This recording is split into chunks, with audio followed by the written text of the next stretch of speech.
உங்கள் தந்தி1 தொலைக்காட்சியில் தினமும் ஒரு சர்ப்ரைஸ் மாலை 6 முதல் 7 மணி வரை காணத் தவறாதீர்கள்.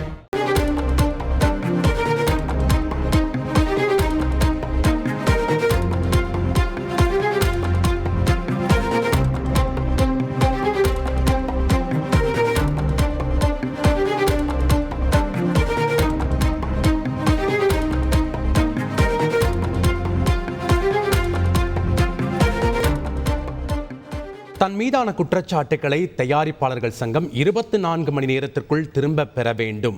அப்படி இல்லாவிட்டால் சட்ட ரீதியாக எதிர்கொள்வேன் என தமிழ் திரைப்பட தயாரிப்பாளர் சங்கத்திற்கு நடிகர் விஷால் கடிதம் மூலமாக கெடு விதித்திருக்கிறார். கூடுதல் விவரங்களோடு இணைகிறார் செய்தியாளர் ராமச்சந்திரன். வணக்கம் ராமச்சந்திரன். இந்த வழக்கினுடைய பின்னணி, தற்போது இந்த கடிதத்தில் வேற என்னென்ன விஷயங்கள் முன்வைத்திருக்கிறார்? வணக்கம் ஜபாசின். தமிழ் திரைப்பட தயாரிப்பாளர் சங்கத்திற்கு பதிலளிக்கும் வகையில் பிரபல நடிகர் திரு விஷால் 3 பக்க அறிக்கையை வெளியிட்டுள்ளார். அந்த அறிக்கையில் ஏற்கனவே நடிகர் சங்கத்தின் பொதுச்செயலாளராக இருக்கும் போதே அவர் தமிழ் திரைப்பட தயாரிப்பாளர் சங்கத்திற்கும் தலைவராக இருந்தார். குறிப்பாக 2017-2019 ஆண்டில் தயாரிப்பாளர் சங்கத்தின் தலைவராக இருந்த விஷால் 12 கோடி ரூபாய் வருவாய் இழப்பு ஏற்பட்டுள்ளது. இது தொடர்பாக முறைகேடாகவும் செலவழிக்கப்பட்டதாகவும் இது தொடர்பாக பல்வேறு வகையில் நடிகர் விஷாலை அறிவுறுத்தியும் அவர் தொடர்ச்சியாக பதிலளிக்கவில்லை. ஆகையால் நடிகர் விஷாலை வைத்து தயாரிக்கும் புதிய திரைப்படங்களின் தயாரிப்பாளர்கள் மற்றும் தொழில்நுட்ப கலைஞர்கள் தமிழ் திரைப்பட தயாரிப்பாளர் சங்கத்தினை கலந்து ஆலோசனை செய்ய வேண்டும் என்றும் ஒரு அறிக்கையின் வாயிலாக வெளியிட்டிருந்தனர். அதற்கு பதிலளிக்கும் வகையில் நடிகர் விஷால் தற்பொழுது 3 பக்க அறிக்கையை வெளியிட்டுள்ளார். அந்த அறிக்கையில் கடந்த 2017-2019 ஆண்டில் எனது செயல்பாடு வெளிப்படைத்தன்மையாக இருந்ததாகவும் அவர் அந்த அறிக்கையில் வலியுறுத்தியுள்ளார்.